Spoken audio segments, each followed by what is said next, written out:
Ipinahayag ni Panlaydian ang kanyang mga alalahanin.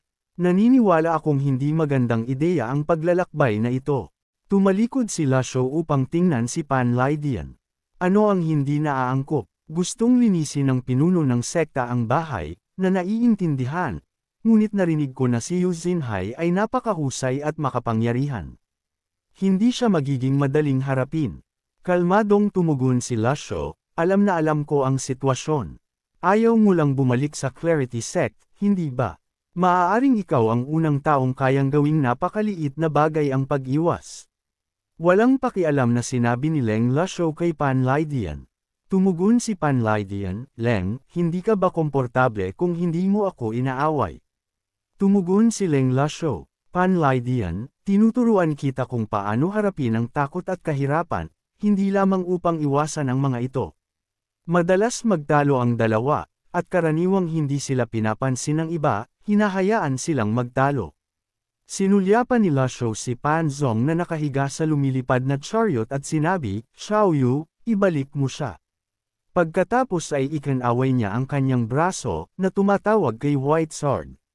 Nang makita ang maswerteng aura sa paligid ni White Sword, nanlaki ang mga mata ni Panlaydian na parang toro, puno ng kawalang paniwala ang kanyang mukha. Sa buhay ng isang cultivator, ang pagkakaroon ng isang maalamat na sakayan ay isang biyaya na pinaghirapan sa loob ng 8 henerasyon. Maraming pamilya, at maging maraming sekta ng paglilinang, ay maaaring magkaroon lamang ng isang sakayan sa loob ng ilang henerasyon. Hindi inaasahan na nagpakita si Lasho ng 2 sakayan sa isang araw. Nanatiling kalmado si Leng Lasho dahil nasaksihan na niya ang kapangyarihan ni White Sword noong nakaraang labanan laban sa 10 salamangkero. May pag-asang tumingin si Panlaydian kay Lasho. Paano mo nakuha si White Sword? Ayon sa mga tala, napakahirap paamuin si White Sword, at walang White Sword sa Misty Forest. Sandaling nag-isip si Lasho. Sa pagkakataong ito ay hindi siya gumawa ng kwento, ngunit umiling at bumuntong hininga. Swerte lang, hindi na mahalagang banggitin. Ipinahayag ni Panlaydian ang kanyang paghanga. Masyado kang mapagpakumbaba. Sinumang makakakuha kay White Sword ay tiyak na isang makapangyarihang figure. Sinasabing ang pinakamakapangyarihang tao sa mundo ay si Lasho. Sinasabing nakakapagsalita ng wika ng tao si White Sword, nauunawaan ang emosyon ng lahat ng nilalang, at alam ang anyo ng lahat ng bagay sa mundo. Totoo ba iyon? Sumagot si Ciu Honor para sa kanyang master. Hindi ko napansin iyon. Hindi ito kailanman nagsalita. Ang alam ko lang ay napakalakas nito. Sa senadoryas ni Lasho, si Xiaoyu, kasama si Pan Zong, ay lumipad sa likod ni White Sword. Pagkatapos ay pumaitaas sa langit si White Sword at naglaho sa mga ulap. Pinanood ni Panlaydian hanggang sa mawala si White Sword, pagkatapos ay umiling at bumuntong hininga ng walang sinasabi, ngunit bahagyang yumukod kay Lasho. Sa kanyang edad, ang pagsasabi ng mga malambing na salita ng pasasalamat ay tila medyo awkward. Master, ang hindi niya sinabi. Kinuha niya ang kanyang lalagyan ng alak, uminom, umupo sa lupa ng flying chariot, at nagpatuloy sa pag-inom ng mag-isa. Tiningnan ni Duan Muxing si Lasho upang kumpirmahin. Master, pupunta ba talaga tayo sa Clarity Sect's main hall? Wala po ba kayong tiwala sa inyong master? Hindi mangangahas ang disipulo. Ako na po ang bahala sa Taiman. Unti-unting bumilis ang flying chariot. Tiningnan ni Lasho ang natitirang mga tool. Kung magagamit ang lahat ng mga card na ito sa mga masasamang disipulong ito, maaaring mas maging maayos ang proseso ng pagsasanay. Mayroon pa ring 12-dosenang tool card sa kamay, lalo na ang pinahusay na bersyon ng Cage Bind, at ang Peak Experience card. Hanggat umiiral ang card na ito, kahit na dumating pa ang 10 using Hay, kaya niya silang harapin lahat. Habang nag-iisip si Lasho, nagsimulang bumilis ang cloud-piercing flying chariot ng may marahas na pagyanig. Si Duan Muxing, na nagmamaneho, ay awkward na tumingin sa lahat. Pasensya na. Kumapit kayo ng mahigpit. Masayang sumigaw si Ciu Honor.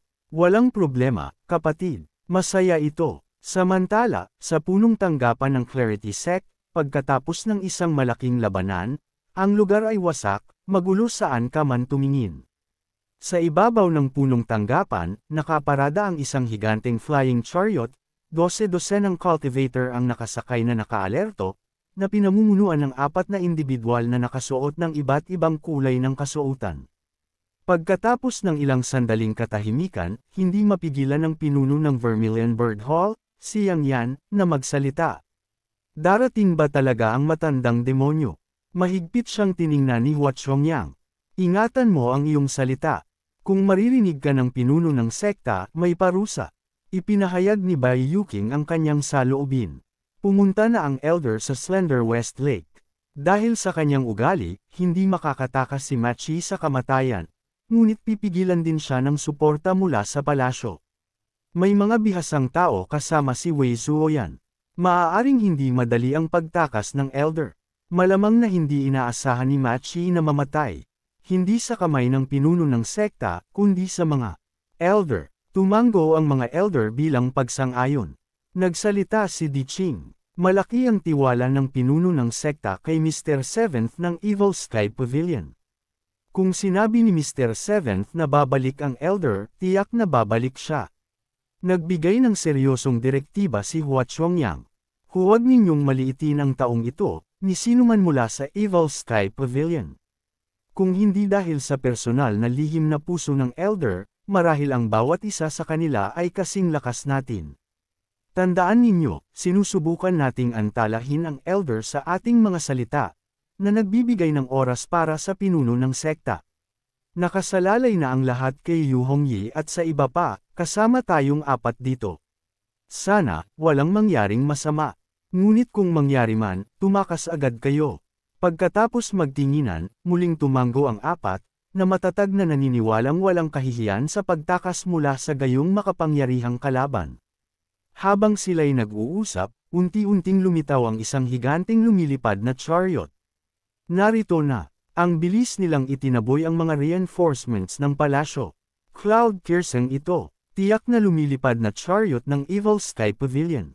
Agad na ipaalam sa pinuno ng sekta at kay Mr. Seventh. Magpatuloy ng may pag-iingat. Huminto ang cloud-piercing flying chariot malapit sa punong tanggapan, kung saan sira na ang harang ng Clarity Sect. Sa 7 Peaks, nasusunog ang 7 Peaks. Mabilis na umatras ang Underworld Sect's flying chariot sa likod ng punong tanggapan. Sabay-sabay na yumukod ang 4 kay La Shou. Ang Hua Chongyang ng Asher Dragon Hall ay bumabati sa elder.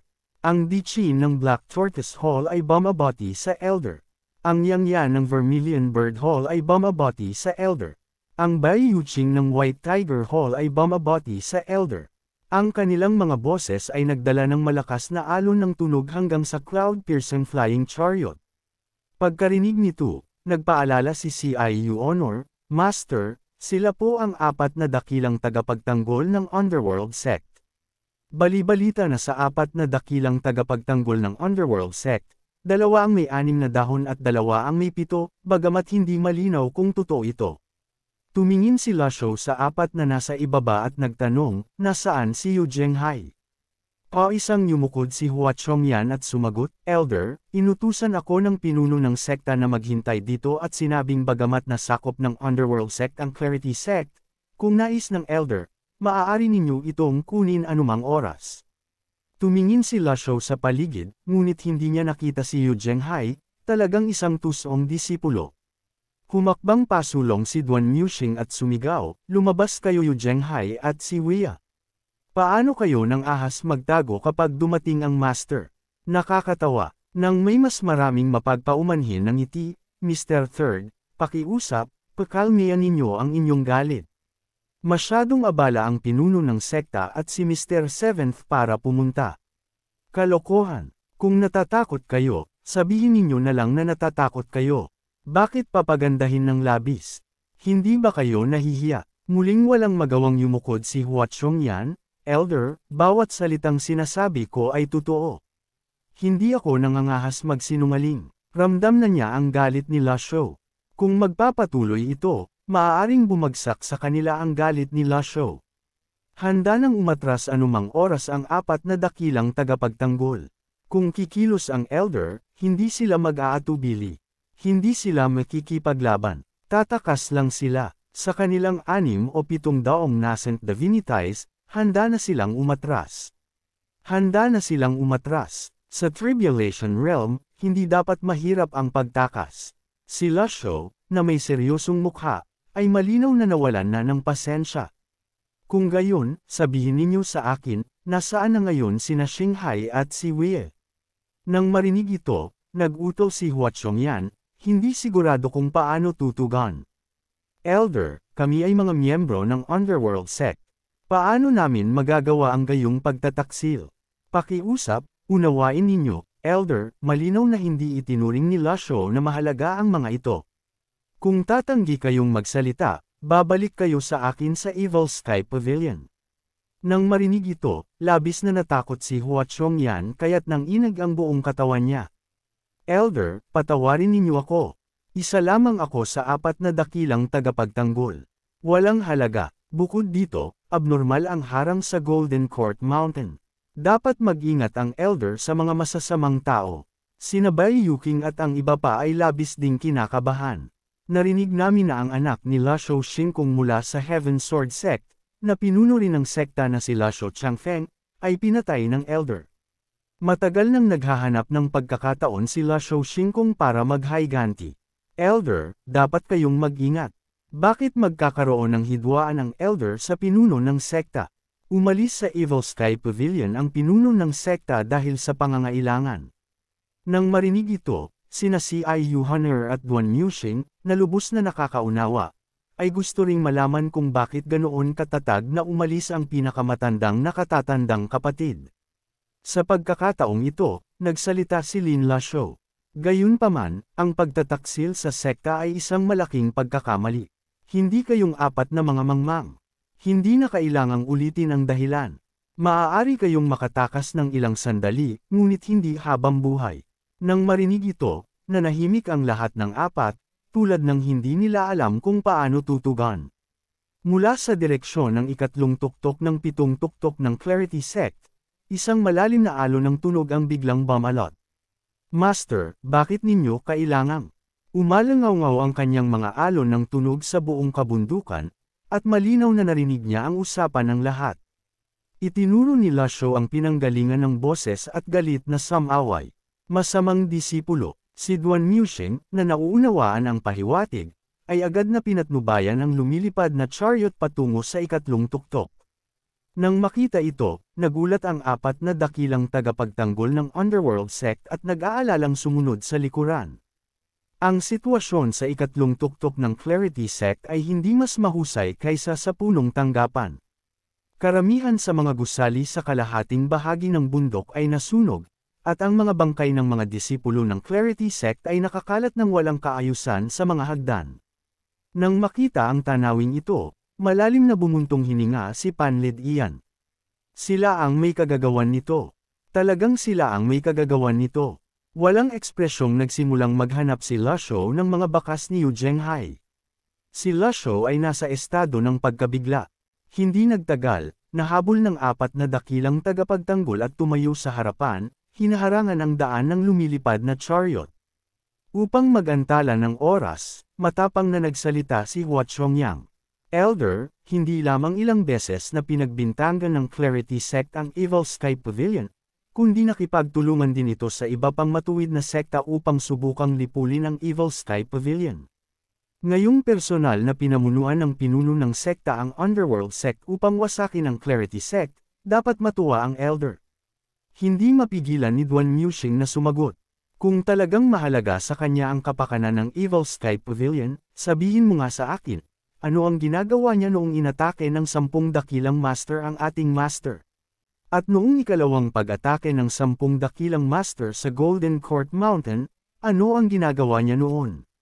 Hindi lamang niya ipinagkanulo ang sekta, kundi sadyang nakipagsabuatan din siya sa mga sikat na matuwid na sekta upang ibunyag ang kinaroroonan ng ating master.